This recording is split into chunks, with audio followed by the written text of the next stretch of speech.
Good morning. Welcome to a special edition of my podcast. And if you're watching it as a video, then it's a two-part video.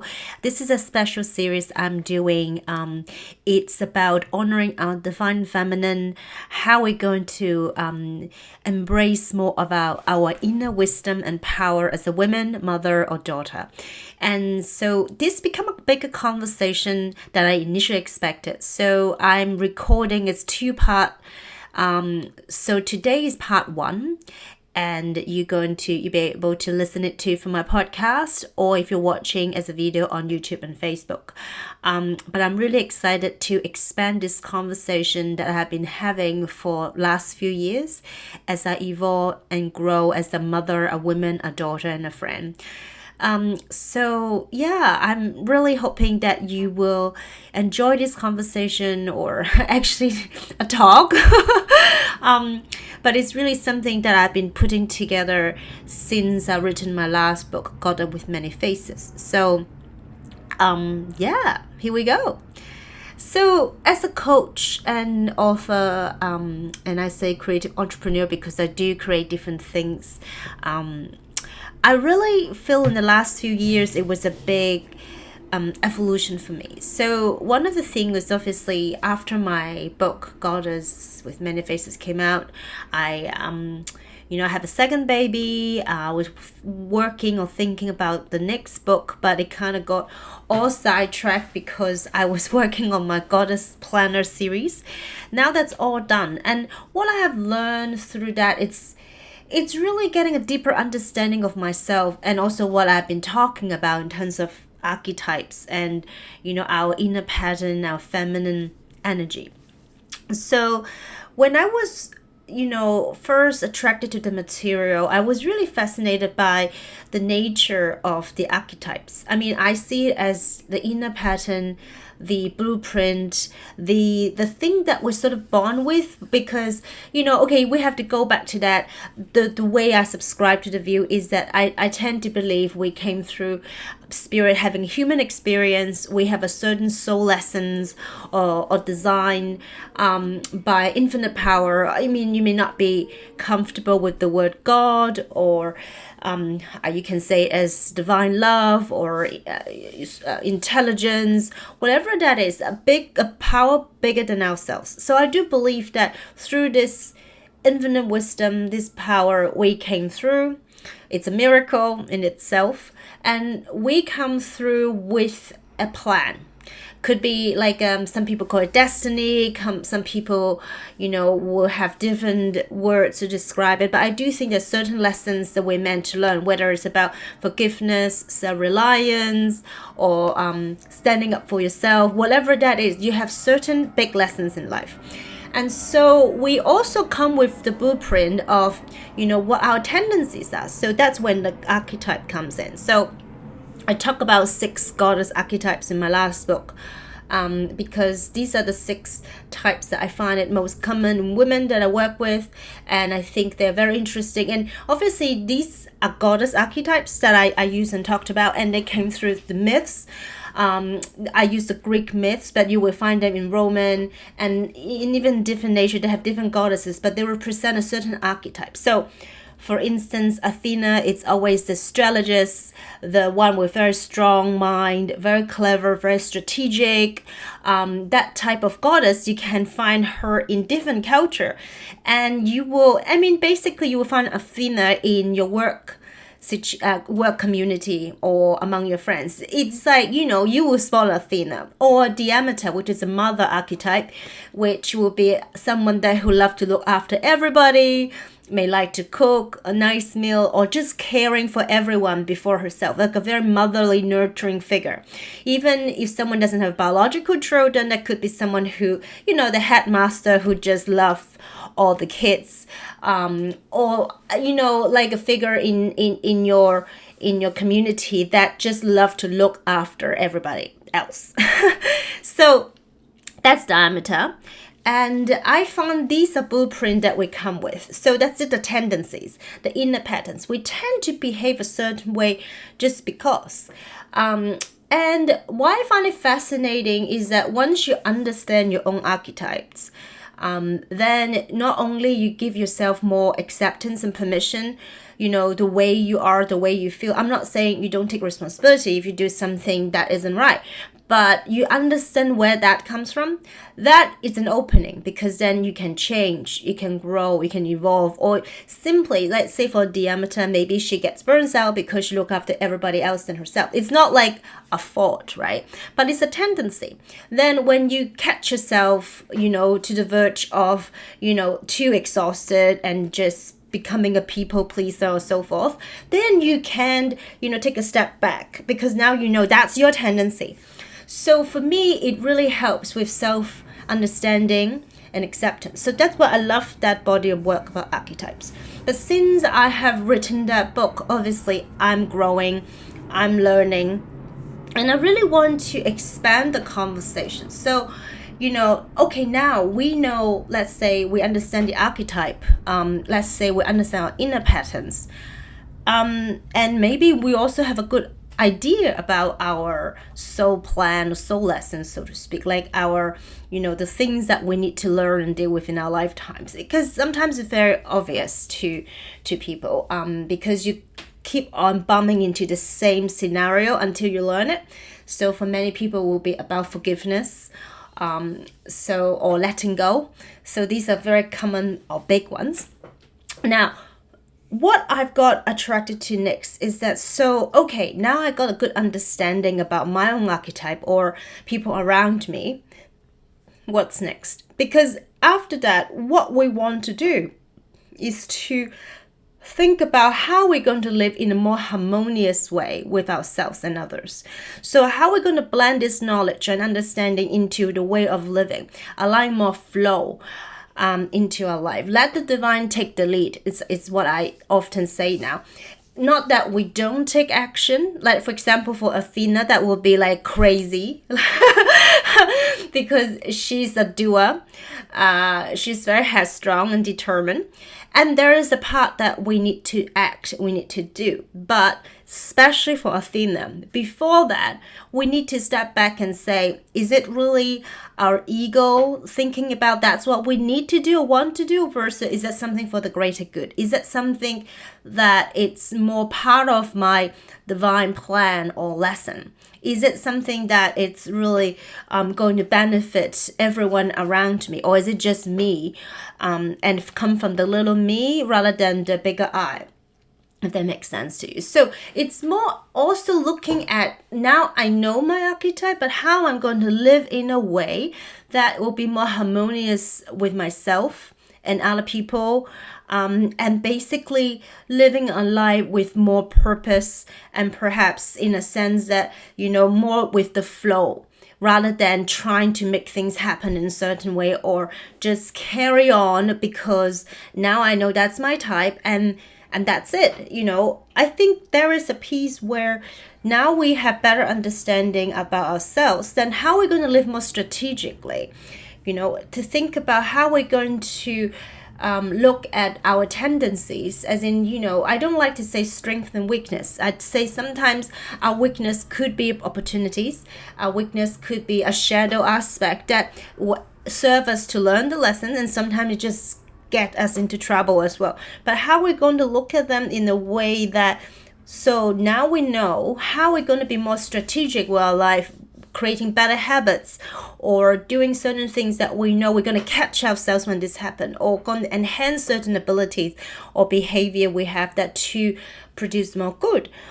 So for example, once again, I like to use the example of Athena because it's so straightforward and easy for people to understand. So if you're someone who is very strategic, who is consider big picture, how work great with people in the intellectual level, you can plan, you can you can organize things super well, and very capable person.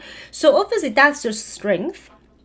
So how we're going to be more strategically use it for your career or in your living situation, and then at the same time, for example, Athena, it's someone who doesn't connect with the body so much because you're so much in your head. Because I myself, it's very much Athena and Persephone. So luckily, early on, I already come into the piece where I realized physical movement is so important for me, because otherwise I just stay in my head whole day.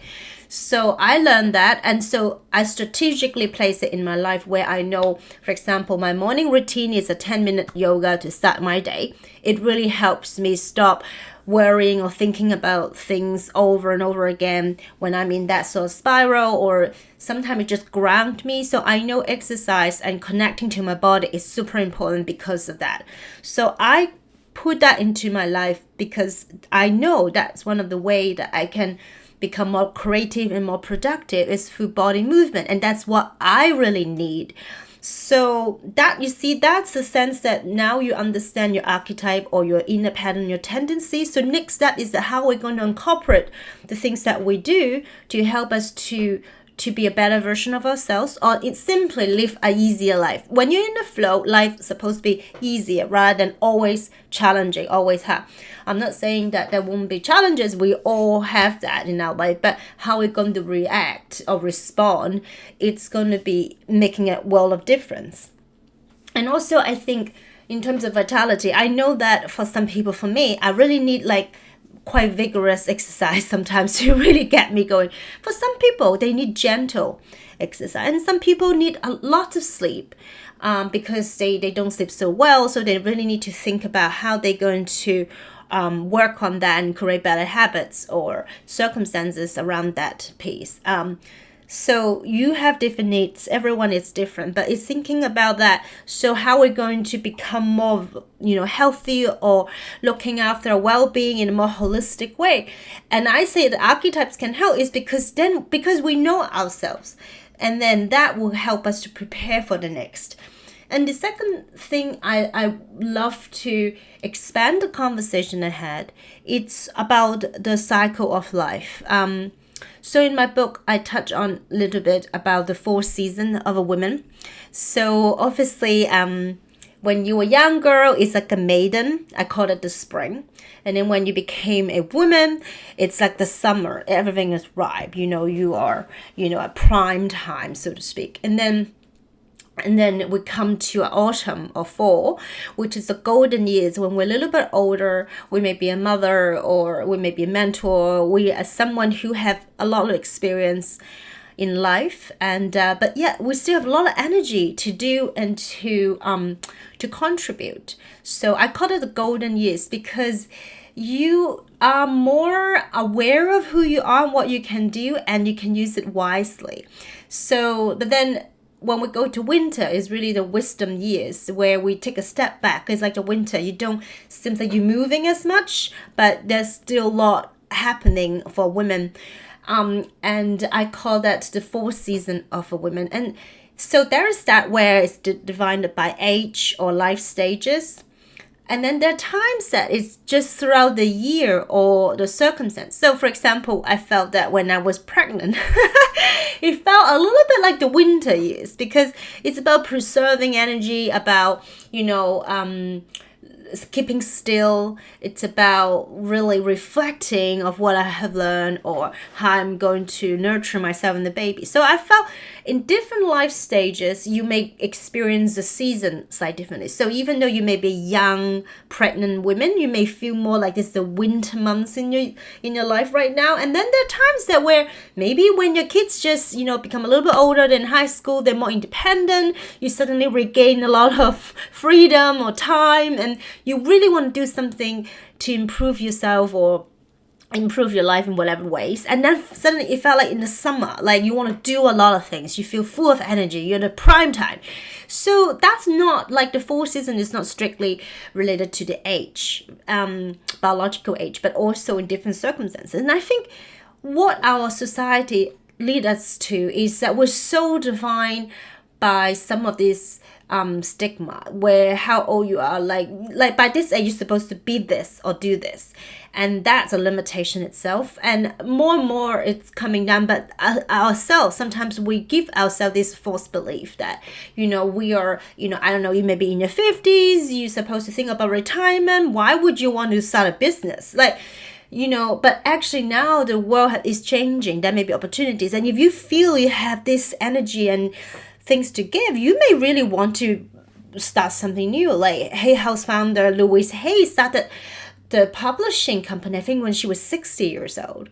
I think she started teaching or learning this metaphysical material late 30s or early 40s. Written her book way later in life. I'm pretty sure it's about around the 50s, 60s that she started Hay House. So look, it really is, don't have to be defined by what the world tell us to.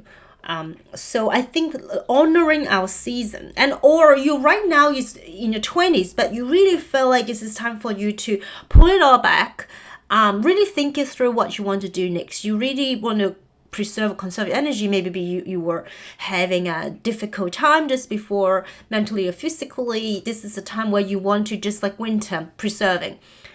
It doesn't matter. You need to honor that season in your life, and especially as a woman, that we need to look at it in a way how it's going to help us to, embrace our feminine wisdom and our feminine power. And I really believe women have something amazing to offer, and sometimes we don't know. We just do it as what we are programmed to do as a mother or as a daughter or as a friend.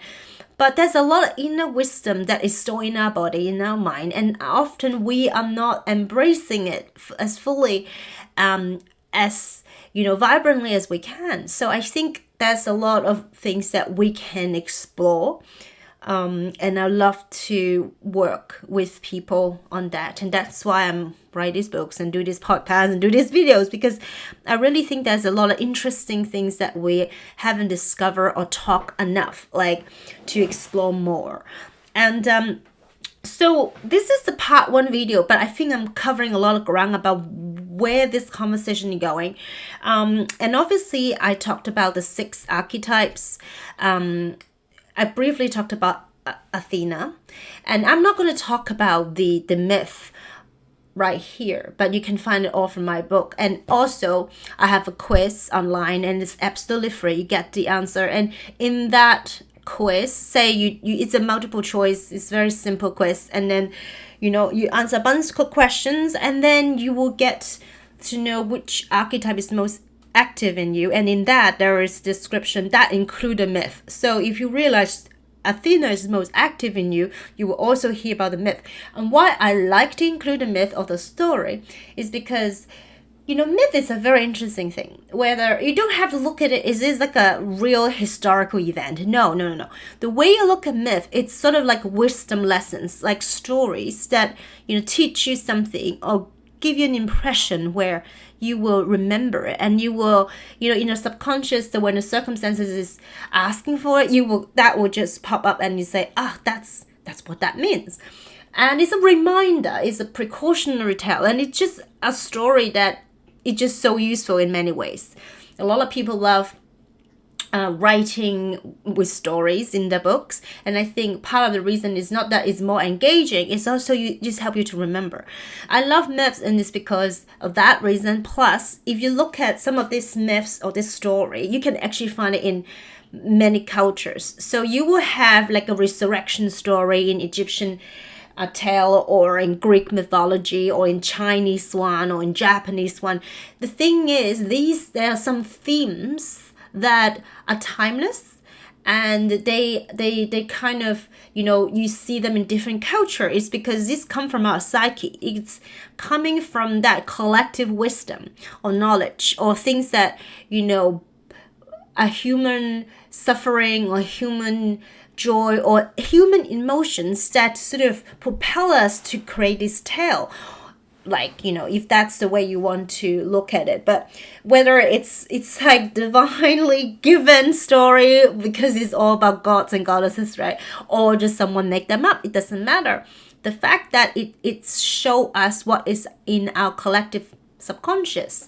So as I said, the theme could tend to be resurrection, or through competition someone will suffer, and then or the trick of the ego. Like a lot of different myths talk about these themes, and that's why I love about myths. And I use the myths to explain the archetype, because then you're like, oh, I get it. So for example, Athena, obviously she's a very headstrong archetype, you spot her a mile away. She excel in, in her study, in organization. She can be academic or scientist or lawyer, whatever that is. She's just good at what she does, and she's smart. She's patient. That's actually a very important thing about Athena, because she can see the bigger picture. So when I say patient, I don't mean that she doesn't mind for something to take a very long time to materialize. No, she wants to have things happen quickly, but she's patient in the sense that she can see the bigger picture. So until all the players in place, she's not going to say call for an attack in a war, because a lot of her myths is about war stories. So she's the strategist to advise people when and how to attack and when to hold. So she had that patience in that sense. She will wait until all the things are ready. So because she's smart, so you see Athena almost in every culture and every groups that, it's a very common archetype. And you also don't have to be like 100% Athena. This is the thing about archetypes. I think that you often would see her influence in you, especially in certain aspects, say at work, but maybe she stepped back, and hopefully so, at home. Because we are not just one archetype. We actually is a mixture of a few often, but that's one most active. That's what I found the most correct way of looking at ourselves. So as I said before, I'm partly Athena, part Persephone, and I see myself when I'm acting like an Athena. And times that I really see myself acting like an archetype. And I would say since as I'm growing older and working with people a lot more, and as a coach, the Aphrodite influence start to kick in more, which, a lot of people think about Aphrodite as someone like the Venus in Roman, that is just, in love affairs and all about beauty. Yes, that's that piece where she's someone who really enjoyed beauty. She loved the sensual pleasure and beautiful things around her, music, art, whatever that is that bring that pleasure. However, she's also a transformer where she sees the best in you. She used love to transform. So she has that ability to see and brings that out from another individual. So she may work as a therapist. She may be an artist.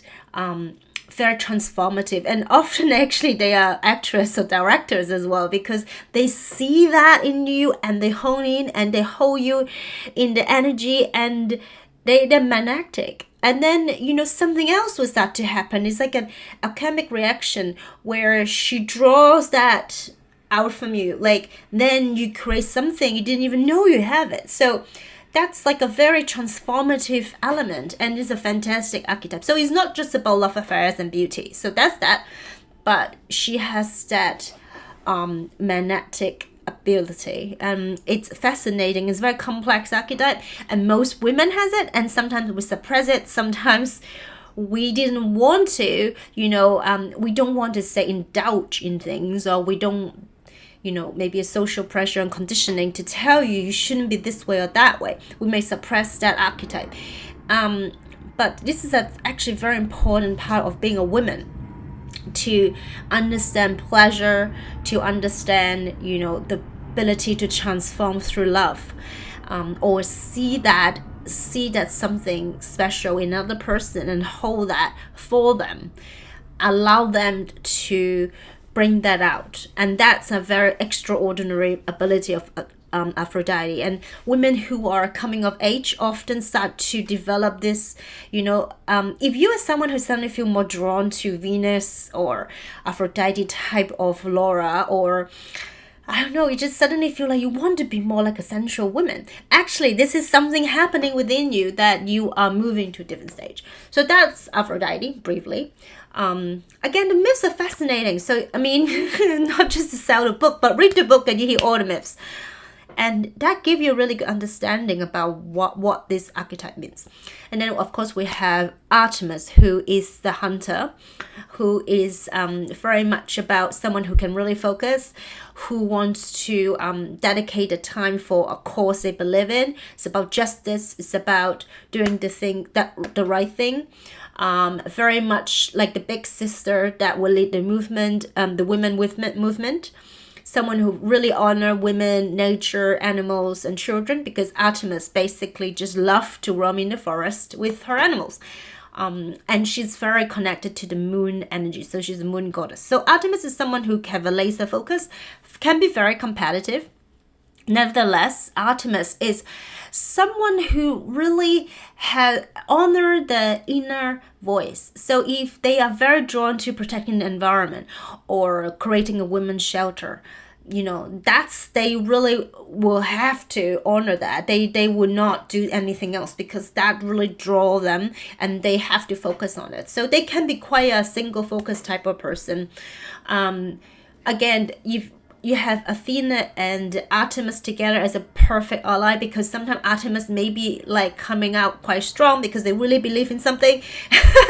But Athena energy, we say, take a step back. Let's think about it more strategically. How are you going to bring this message to the world? Sometimes you need different tools. You cannot just have hammer in a toolbox. You may have to have different things. So Athena really helps Artemis to take a step back and think more strategically. So if you are Artemis and you think you are just not having enough Athena in you, then maybe get Athena as a business partner. That's like a perfect match. And then next, I would talk about Persephone and Demeter, which they often together because one is daughter, one is mother. So Demeter, mentioned briefly before, is really about the mother nurturer archetype, while Persephone is the one who is the daughter, the maiden, the eternal maiden. So often it's an archetype where people find her quite youthful, young, or in some ways someone who doesn't cause trouble. Someone could be quite quiet, introverted. Not that she's not thinking, but she may not be as loud as me. But actually, I also have a lot of Persephone because it's someone who is very drawn to the inner world. If you read the myths, you will know why. She was actually the queen of the underworld.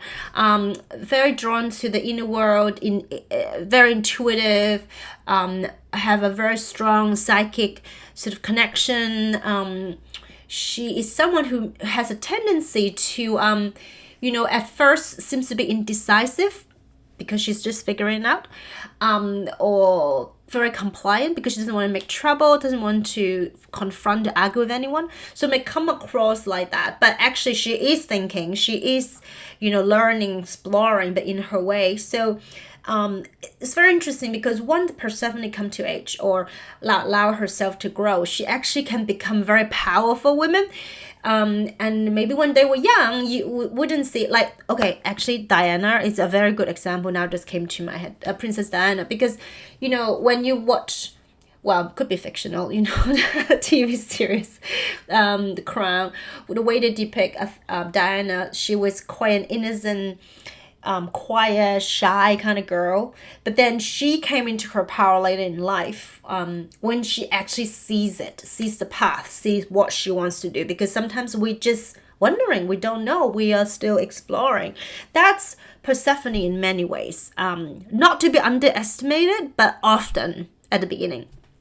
So these are the 6 common goddess archetypes that I use in my work and I talk about. There are lots more. I mean, there's so many myths out there and there's so many different archetypes. And if people say, why you use goddess archetypes? Because people talk about archetypes. So there's the warrior, there's a queen, there's a child, there's the orphan, whatever.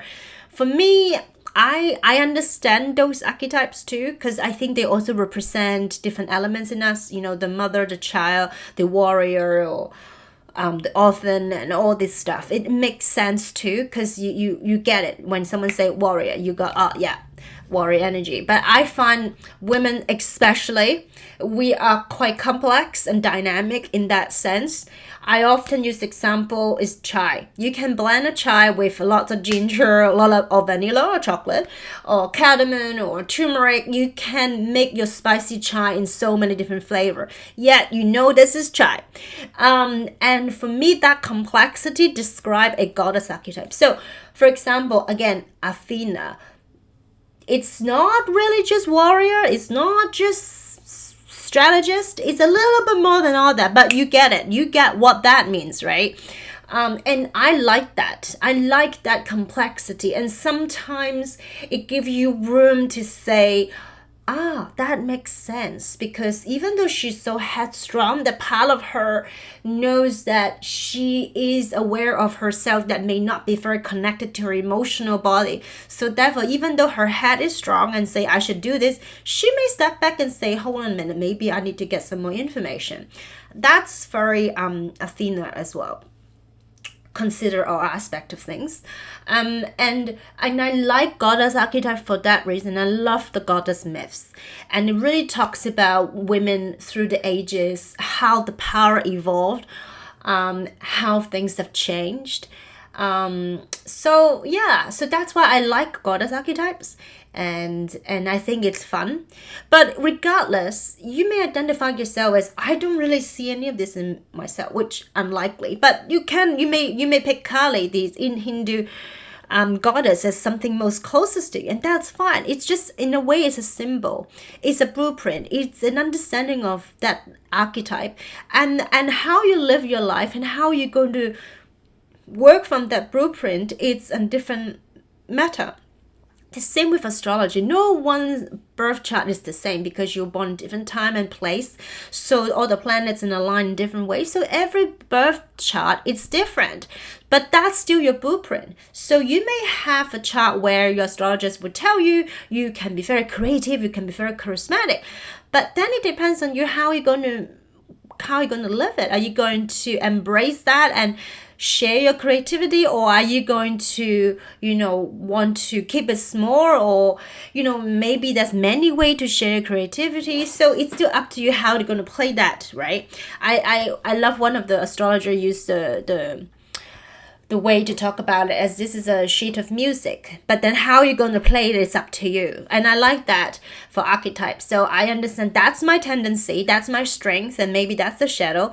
What I'm going to do in this particular situation, because since I tend to be so headstrong, should I maybe take a break, stop thinking, get out of my head, get into my body, maybe go for a run or meditate, and maybe pick an oracle card even, completely different than what Athena would likely to do. But maybe that's what she needs to do.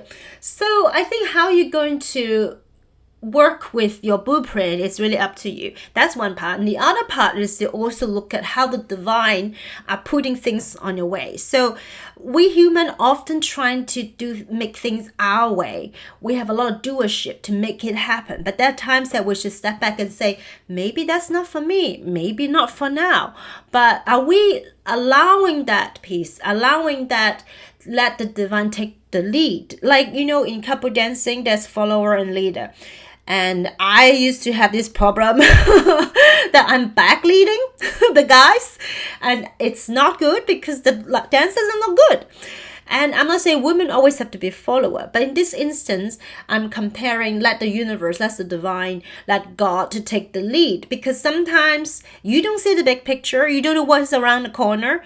You do your part, you're not being passive, you take your action when you are inspired to, when you know that's the right next step. So that's why I say that's a two-part. Today, I wanted to talk about the first part, about knowing who you are and why finding out archetype could be very useful for you. And I have this free online quiz that you're welcome to take. It's on my website, come to sewingvito.com. I may put a link below this video as well. You can get the quiz, the results, so you can read your most active archetype right now in you. And then you'll know what I'm talking about in terms of thinking, so that makes sense. So then you can start thinking about what works for you in your life with this archetype being most active, and what may be actually tendencies that preventing you from succeeding or not working so well for you. So, as I said many times before, Persephone may come across as indecisive when they're young, or Demeter tend to look after everybody but herself. Like, these are tendencies that we can look at and say, wow, so maybe we should pay attention to this. Am I the trouble I'm in? Is it because of that? Things like that. Or habits. That what kind of habits is going to help you or sabotage your progress? So I think there's a lot you can think about. So that's part one. Part two, I want to expand to more about, now you know your archetype, now you have a better understanding about your blueprint, or maybe what your soul essence like, or purpose, whatever that is. So how are we going to live strategically with all this information? How are we going to live more harmoniously with the world around us? So some tips and tools and some further in-depth conversation. So I hope you enjoyed today's podcast or video, and this is a 2-part series about how to honor our divine feminine, our inner wisdom and power, and I hope you enjoyed it. And last but not least, I want to talk to you about my upcoming event called Goddess Self-Care Day. So I talked about how to honor your feminine wisdom and inner power, and and I talk about archetypes and about different life stages for women. And this is a conversation we're going to have further and deeper in this special event. So this is a one-of-a-kind event. I've been dreaming about it for ages, and I'm so excited to bring it to you. So we're only going to take a small group of people, and I really hope you'll be one of them. So this is going to be happening on the 24th of July. It's a Saturday, full-day event. It's going to be in Sydney, and we will start the day with a beautiful yoga class led by my favorite teacher. So it will be amazing. Like I love the way she teaches yoga. It's really about body and mind union, and she's fantastic. And then we're going to have a session on this particular topic, which is about honoring your feminine wisdom and feminine power. We're going to have a deeper conversation. We're going to have a goddess circle. And then we have 2 more speakers. One is with Denise Javi, the author of The Language of Light Oracle. So she's going to help us to tap into our intuition and inner wisdom, honoring that. And it's going to be really fun. We have meditation. We will have, an amazing atmosphere in this event. And we also have Carol Gridley, who is a dear friend of mine, who is an aromatherapist and teacher. She's going to talk about essential oil that is really great for women, and especially to enhance our magic, our femininity, and it's going to be wonderful. She's going to share with us about the essential oil benefits, especially for women. And we're going to create a goddess blend. Each of us will create our own blend to take home. And this is going to be like a full-day event in a beautiful hotel in Sydney, overlooking the park. And it's going to be all catered. And you're going to also receive my one-of-a-kind Oh My Goddess box. I love goodie box, and I want to make it extra special. So they're specially curated products from Australians businesses, and they are wonderful, and I just cannot wait to share this event with you and have fun with you, and I hope you will enjoy a wonderful day. When women gathers, magic happens, and that's what's gonna happen. So I'm really excited, and if you want to sign up to get your tickets, just come to my website and you see in the middle. And if you like the conversation we had today, we're gonna go deeper. We're gonna go more into a personal level that you can think about how you're gonna use it in your life as well. So until then, I hope I will see you soon.